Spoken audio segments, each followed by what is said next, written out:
Hello everyone, my name is Alex. I'm a 2000 rated over-the-board chess player, and in this series we are trying to climb to 2300 rapid elo on chess.com, and I'll be explaining my moves as best as I can for your education and entertainment.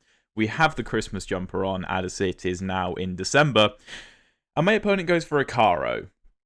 Okay, so let's start with d4, and here, we have a couple of options after, you'd assume d5 is played. We could go for what I typically play, which is the Panov attack after take, and c4. Some very interesting lines there. We could also play a von Hennig with if d5, knight to c3, takes and bishop to c4. That's also quite an interesting line. We could also go after d5 for the advance variation. And it's interesting because obviously I play the Caro myself all the time, and I've got a whole Caro course. So I'm pretty familiar with really all of the different lines that white can go for. So I feel like it's quite useful to kind of play against the opening that you play, because then you kind of know what is really difficult to deal with, which is why I typically play the Panov, because I know most Caro Kann players don't like facing the Panov, because I was the same. So okay, he goes for d5. Which one should we go for? Okay, let's go for the advance variation. Let's go for the advance. I think that I've got lots of videos on the Panov, so you guys can, check those out if you want to. But I don't tend to play the advanced variation. However, it is typically considered to be the best variation for white to fight for an advantage against the Caro. So I suppose from a principled manner or a principled perspective, we should go for the advance. And the simple fact is that we have a very strong pawn on e5, controlling where this bishop would like to go and where this knight would like to go. And it's difficult for black to get rid of it because, of course, he can't challenge it with d6, and f6 is way too risky in most variations because, you're opening up too many lines against your king. And I can reinforce with f4, knight f3, bishop f4. There's lots of ways to reinforce this pawn. So what black will try to do typically is, instead of fighting the e5 pawn, he will try to fight the d4 pawn, and he could go for c5 immediately, or he could wait a little bit, develop the light squared bishop, go e6, and then play for c5 once the dark squared bishop is controlling the c5 square, which is how I typically play with the black pieces here. Okay, I just had to pause the recording there because my opponent was taking forever about his next move for some reason. But we see pawn to c5 immediately, and this is what I actually used to play with the black pieces, known as the Botvinnik Caro defense. And black is basically trying to gambit his c5 pawn in the hopes of weakening e5 because it loses its defender, and having c5 weak, and then he can look to round up the pawns with the knight, the bishop, and the queen. So the best way to play against this is just to go knight to f3, reinforcing our center. Now, black can take on d4, although it's not typically a great idea, because if queen comes into d4, then knight c6 would be quite good for black, I would assume. Bishop to b5 looks okay, but it doesn't look particularly great. So if cd4, knight d4 seems to make much more sense. And then if knight c6, we can go for bishop to b5, and we have a lot of pressure on this knight. And if something like bishop to d7 is played, I think we have e6 ideas, because the knight supports e6, trying to sacrifice a pawn to weaken the black king, and that looks incredibly dangerous for black to play. And black also has to watch that since he's played two moves with his pawn, going one square each time, he's got to watch that he doesn't fall too far behind in development, because he also needs to move his e6 pawn, his pawn on e7 to e6, so he can develop his dark squared bishop and his knight, because his knight doesn't necessarily want to be captured on h6, ruining the structure. So my point is that, we just have to develop our light squared bishop, get castled, and our king is completely safe. But for the black king, it's a bit more difficult to get safe, because, again, the fact that our e5 pawn is dominating the dark squares, stopping the normal development of the black pieces, means that the black king needs more time to get himself castled and safe. And in the meantime, we could try to exploit this diagonal or even play for c4 and try and break down the center. Those are typical ways to play against this system. But if my opponent does continue with knight c6, which, very nice call there, Alex, then we will take on c5. And this is the line that made me stop playing this quick c5 system with black. Like, this exact line is why I stopped playing it, because if white knows their theory here, which I do because I used to play it with the black pieces, this is really, really hard for black to play. And why is that?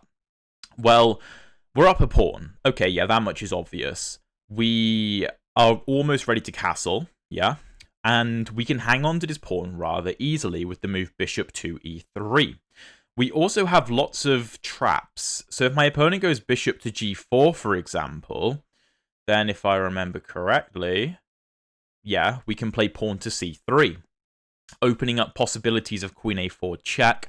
There are some queen sacrifice lines in there as well, which can be quite interesting. I doubt my opponent will fall for them, but the point is that we tactically stop my opponent from gaining what seems to be an advantage. And we'll see what happens if my opponent does go for bishop g4, although I am very confused as to why he's taking so long on his moves.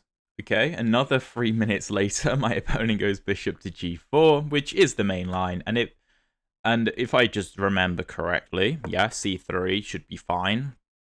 We are setting a trap here, so it looks like black can go ahead and take the pawn on e5, but he can't because we can take back and we can sacrifice our queen, because after bishop to b5 check, we will win black's queen because he will have to block. So my opponent goes e6. Obviously threatening to take the pawn on c5 and trying to get himself developed. And we can continue with bishop to e3, just defending our pawn on c5. Now, again, the question is, can black take on e5? And the answer is no, because if black does take on e5, okay, and he takes on f3, and this is the main line, but basically, I'll show you after the game why he can't take on e5. But we have bishop f3, and here there are some really interesting lines, if I remember correctly, after queen takes f3, because black will be winning his pawn back on e5. But there's a very interesting imbalance where we have kind of this 4 versus 2 on the queen side, and black has a strong center. We don't have any central pawns anymore, but we're also faster in our development. So if I remember correctly, I think bishop b5 is the main move here. And I mean, I don't see a reason not to play it, basically forcing this knight to block. And in this position, we could castle. We could play b4, supporting c5 further. We could castle just to get castled. We could even develop the knight if we really wanted to. What I'm looking at, though, is to move pawn to c4, which looks very interesting. It can't be taken, of course, because we take the knight and open up our queen, right? And then we just win. So after c4, you would expect the move rook to c8, defending. But then I think we have knight c3. And if d4, we can probably castle queenside. So I'm pretty sure c4 is the way to go. And queen to a5 check. I mean, I assume we can just meet with knight to c3, blocking the check. Our bishop is well defended anyway. a6 is interesting, though. a6 might be a move, because if we drop our bishop back, queen a5, knight c3, I suppose our bishop's still defended, actually. And if bishop c5, cd5, everything kind of explodes. And this is kind of what I was talking about with the kind of struggles that black can face in the advanced variation, where if white knows what they're doing, and I would say I do have a decent idea of what I'm doing in this position, again, because I know it from the black side, it's very hard for black to get himself safe. I mean, he has to develop his bishop and his knight to castle, so that's going to take at least 3 moves to get castled. I need 1 move to castle, and for the time, I mean, I could have just castled on this move, but I'm delaying it because I'm trying to make it even harder for black to castle. And if he plays a move like knight to e7, just defending his knight and defending his center, then I can probably just castle and basically say, okay, if your knight is on e7, your knight's defended, great for you, but you can't develop your bishop anymore. So my opponent goes knight f6, which looks very reasonable, just defending his center. Taking makes no sense really anymore. Because if we take, then I mean, he probably just takes back with the knight, or even the queen, and he looks absolutely fine there. We could take, and if something like queen takes, knight takes, we could take the knight and mess his pawn structure up a little bit, except our bishop is always under attack. So the easiest thing to do is probably just to castle. And I assume bishop e7 would be played. And then black is ready to castle. Alternatively, we could go knight c3, applying some pressure to the d5 pawn. If pawn d4, we can just grab the knight. Again, it's the same issue as taking. So knight c3 applies more pressure, blocks any checks on a5, and we could even castle queenside to get a rook on d1, or just play rook to d1. So knight c3 does look very interesting to me. Again, if a6, I can just back up to a4. And b5 is never an issue. We can take en passant, or we can take with the c4 pawn. We cover b5 completely. So knight c3 I really like the look of. Knight c3, bishop to e7, rook to d1, castle. Can we take? Well, yes. We actually just win a pawn there, and probably the game. So I think knight c3 is what I want. And, you know, this may be okay for black. This position might be okay from an engine perspective, but from a human perspective, I just think this is so difficult to manage with the black pieces. I mean, all of our queen and our minor pieces are on brilliant squares. Like, our bishop is defending this very annoying c5 pawn and monitoring this diagonal, monitoring d4. Our knight is just applying pressure. Our bishop is applying pressure. Our queen is applying pressure. Our pawns are applying pressure. So we do see bishop to e7. Okay. And what happens after rook d1? I mean, we could consider castling queenside, but I think it's too risky because black can go for moves like b6 to try and explode the queenside, and I don't want any of that. So I think rook d1 makes the most sense. How does black defend his center? He may have... Oh, let me think a second. He may actually have a way out there. After rook d1 castles takes, we do actually have to watch out. Knight takes, pawn takes. We have to watch for queen a5 check. We could maybe just castle there and say, okay, d5 is going to fall and you can't stop it from falling. Something like queen a5, it's interesting. We could castle immediately. I feel like rook d1 makes more sense. So let's go rook d1, bringing another piece into the action. We are now playing with 5 of our 6 pieces. We are still delaying castling. We've been able to castle for quite a while at this point, for a good few moves. My opponent castles. So, okay, what happens if we take on d5? Well, if takes and knight takes, after knight takes, there is no queen to a5 check, because our knight can drop back, defend the bishop, and block the check. So takes, if pawn takes, castles.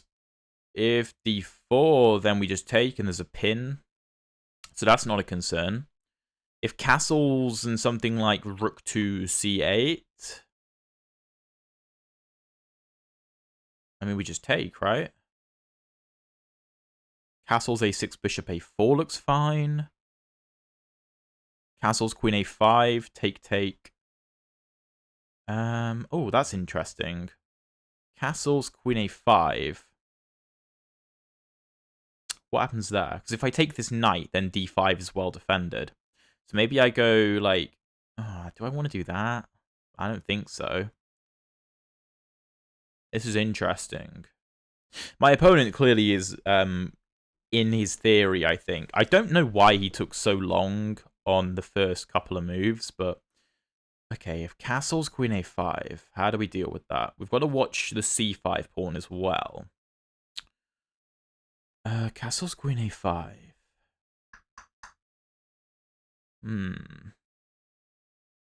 We take the knight. I'm not really happy with that. Not happy with that. What if we take immediately? So if takes... Pawn takes... Yeah, no, I think I like that. I like that. If knight takes, I think we take and then castle, and if queen to a5, pawn a4, pawn a6, take, b4 can't be played. Interesting, though. It's interesting. And we are, like, well up on time as well, which is great news. I mean, I guess the question for black is, does he take back with the pawn or the knight, right? So if pawn takes... well, we can't get away with this. We can't play knight takes, because after knight takes and something like queen takes, then queen a5 picks up the bishop. So that is out of the question. If knight takes, pawn takes, we just castle, and this is a big weakness. And if queen a5, still a decent move, actually, because there's weaknesses on a2, the bishop, and c5. Part of me is thinking whether I should have castled first and brought the f rook to d1, so that my a rook maybe could have gone to b1 to support b4, or c1 to support the pawn. Not entirely sure whether I've kind of mixed where the rooks are supposed to be, but my opponent's putting up a very stubborn defense. However, his time is getting incredibly low, so that could be his downfall here, but let's see what he goes for. This is a really interesting position. Really interesting position. I also think that at lower levels, the Botvinnik Carls is, which is, by the way, this variation, I think it's very, very popular at a lot of lower levels. So including the analysis that we'll do on this game afterwards, hopefully this video will be a really good sort of starting point for understanding how to play against the Botvinnik Carls from the white side. And if you play it with black, the kind of things to avoid. So, okay, we have ed5. And basically what I'm thinking is if we just castle, this is a weakness forever. However, we don't actually have to castle, because my opponent has no threat. Our knight is obviously not going to take, right? Because then after knight takes, queen a5, and we're in trouble. So we have options. We have some options. I mean, even bishop to g5 is reasonably interesting, trying to remove the defender of the d5 pawn. I don't know if we can stop queen a5, which, yeah, I don't see how we stop it, because b4 just drops a pawn. We could take and then play b4, but then the problem becomes that d5 is now very well protected, and it's also a passed pawn, don't forget. So, okay, what else can we do? Preemptively, I don't think a4 makes any sense. Castling, I mean, I need to castle at some point. I need to just get castled, I think, because everything I want to do is going to meet queen to a5. So I think I just have to accept that that is black's counterplay and play from there. So if queen a5, one of the actual benefits of still having my knight on c3 and my opponent taking with the pawn is that my knight covers a2 and it defends the bishop. So to be fair, if queen a5, I actually don't have to react, which actually makes me think that maybe knight takes was the correct move to get my knight traded, open this diagonal up if black wants to use it, and ensure that my bishop and my pawn are not defended. So perhaps we're actually doing really well here because of that. That could be a correct thesis, but we'll see. I think I want this rook on e1 just to stare at this bishop, because there could be problems with the knight defending the bishop, right? And also, if a move like rook e8 occurs, well, we have a nice pin there. So we see queen c7. Sorry, so can't I just grab this pawn? Take rook takes? That looks completely winning. What am I missing? Take, rook takes queen a5. Well, then I can just take the knight if I really want to. Yeah, let's go for it. I think this is winning. I mean, there are knight to e5 ideas. Are there? So if I take with the queen, then he's going to go rook d8 with tempo, which I'd like to avoid. So rook takes, looking to double, makes the most sense to me. If rook takes... If knight b4, I always have rook to d7, which looks pretty brutal. If rook takes a knight to e5, queen g3 looks good. I don't think that's a problem. If queen a5, a4, a6, we could throw a4, a6 in, but we don't have to. Also, actually, if queen a5, we could play take. We can't really go rook d7 because bishop c5. Although maybe rook takes, bishop takes, pawn takes, opening up pressure on f7, pressure on the rook. I suppose a threat would be rook takes, because if rook takes, then the rook on a8 hangs. But we are up a pawn for the time being, and I'm not going to complain about that at all. We also have the bishop pair, which we could try and hang on to. And, you know, if black gives me another move here, like let's say he plays a random move like h6, then I probably just double up and look to invade on d7, which looks killer. And black can't really afford to be going and making loads of trades because he's down a pawn. If I can build this pawn wall to support c5, then I'm just winning. And my opponent's down to 20 seconds, and I don't think that this is sustainable anymore. I don't think this can be sustained. Queen a5. Bishop takes, pawn takes. Actually, rook e5 looks pretty good. Hitting the bishop, keeping an eye on c5, although bishop f6 could be played. And I think my opponent's just going to run out of time, which is actually quite unfortunate because I wanted to see what would happen there. But, I mean, if we just quickly turn the analysis on, yeah, this is like +2. This is completely winning. So yeah, that's how you take down the Caro Kann then. Let's jump into the analysis and see what the computer has to say. Okay, so obviously that was a relatively short game, but we got 93.7% accuracy, my opponent 87.7%. So let's jump into it. We have e4, c6, d4, d5, and here, like I said, normally I go for the pan-off attack with take, and c4, but e5 is...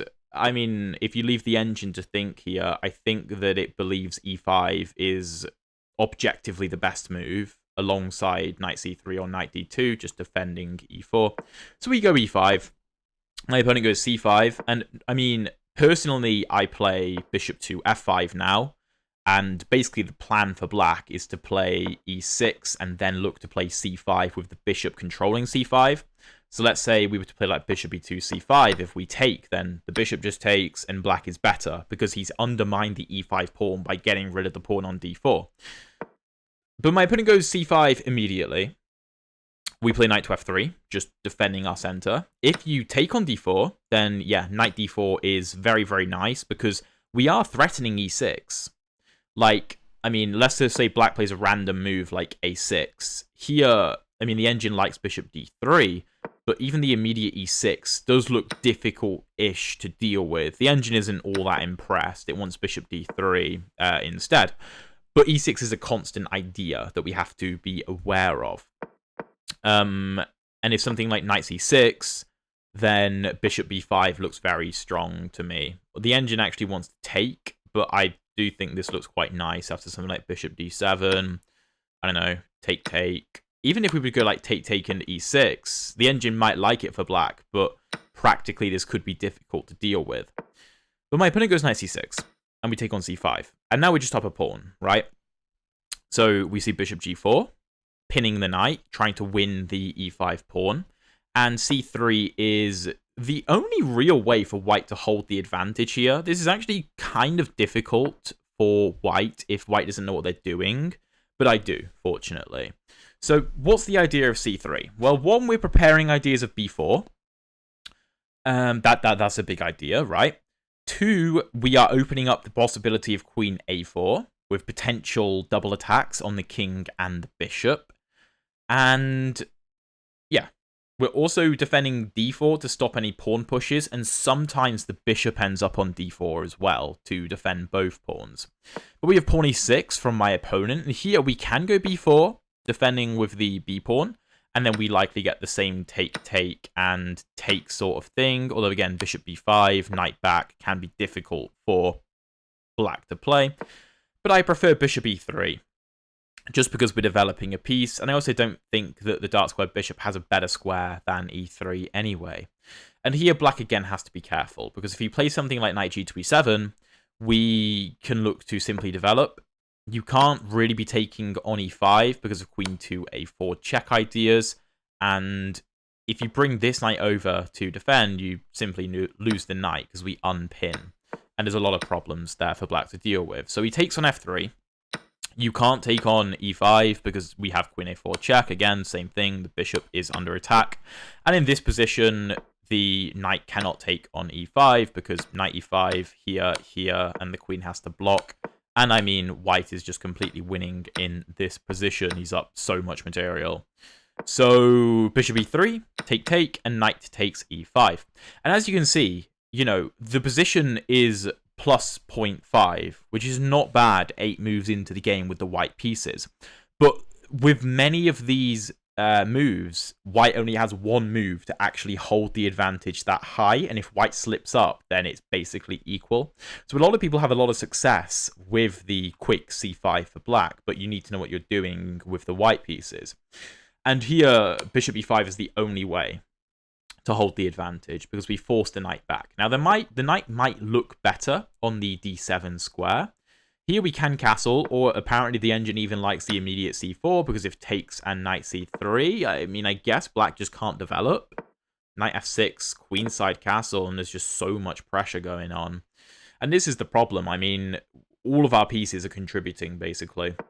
So knight c6 is the only move, and we go for the immediate c4. And this pawn cannot be taken, because take, and then either the king moves, or the queen moves, and the rook hangs. So we see knight f6, and that's actually a mistake. That is a mistake. I thought that after knight e7, we can basically just do whatever we want, develop the knight, and how is black getting developed? If a6, we can just retreat the bishop, and black can't move. If you take on c4, then rook d1, queen a5, castles, black has no moves. Like, rook c8, engine here likes rook d6, but even if we would just play rook e1, it's still perfectly fine. So knight f6 looks very natural, defending the center. But knight c3, applying more pressure, preparing to bring the rook into the game. My opponent goes bishop e7, which is the best move. And here is where I actually slip up. Here I slip up. I, in this position, played rook d1, and this almost loses the advantage, which is crazy. Here, there are 2 moves for white that hold the advantage at 1.5. I'd encourage you to pause the video and have a think for yourself as to what those moves could be, particularly considering the types of things I was talking about during the game. So now I've given you a chance to pause the video, you should remember that I spoke a lot during the game about this queen a5 move, which was very annoying, hitting the bishop and the king in lots of different lines. So rook d1 is the right idea, applying more pressure to d5, except the better way to do it is to actually castle queenside. Now, I rejected this initially because I thought, well, b6 stuff, not immediately, but at some point is going to be really hard to deal with, trying to open everything up on the queenside. The engine doesn't care. It thinks if castles, now we take on d5, and after ed5, knight d5, we don't have to worry about any queen a5 problems, right? Our bishop is perfectly fine. So if take, and queen a5 is played, it doesn't come with check, and we can simply drop the bishop back to c4, guarding a2, keeping an eye on the rook. I mean, you can't take here because we defend it. And here we just up a clean pawn. It's still, the game still looks kind of interesting. Like, I don't know whether knight b4 is a move here. Looks dangerous, although the engine finds bishop to d2 counterattacking and rook to d7 counterattacking. So rook d1 is basically not quite ambitious enough because it means that queen a5 is always a problem. So my opponent castles, I take on d5, my opponent takes back, and taking with the e-pawn is a mistake. You do have to take with the knight here. Point being, I believe, after taking castles, now queen a5 actually comes with a threat, right? And I don't have an amazing way to stop it. I was calculating something like a4, a6, and I was like, oh, I don't really want to take. Here, black is actually better. I could attack the queen with bishop to d2, which I will say I didn't actually consider. The engine also likes bishop e2, and if this is taken, then rook d5, and material is equal, but we are very active in this position. But ed5 is a problem for black, because after we castle, queen a5 no longer comes with a threat, because the knight defends everything. Now, queen a5 is still the best move, and the engine wants me to play a3 in this position. We can't go b4 just yet because he can take on a3, so I'm not quite sure what the point is. Let's say rook d8. Oh, what? Bishop d2, threatening something like take and take with tempo. Oh, and then a2 doesn't hang, I guess. Okay then, interesting. But my opponent plays queen c7, and this is basically just too passive because we can take on d5. And after queen takes is actually the best move. I thought we were allowing a bit too much, like unnecessarily, although queen e4 keeps an eye on the bishop, the knight, and the pawn, which in retrospect does make sense. But I preferred rook takes because I thought keeping an eye on the c-pawn was nice, and here black has to play rook a8. I was going to go rook fd1. And if something like takes and takes, I mean, I just thought we're defending everything. Queen a5, I wasn't too concerned. We have bishop c4 defending. Even a4 is probably okay, but bishop c4 would be the easiest. And I mean, f7 does not look healthy. Rook d7 is on the way. So after rook d5, my opponent just times out, but this is completely winning for white. So I hope you guys enjoyed this video, and hopefully you learned some really nice ideas to play against the Caro Kann, but also to watch out for if you are playing the Caro Kann. In my course, I recommend the bishop f5, e6, and then c5 idea, but if you prefer the immediate c5, that's also perfectly viable. It's just a bit more dangerous, as we showed in today's video. So thank you so much for watching, and I'll see you in the next one.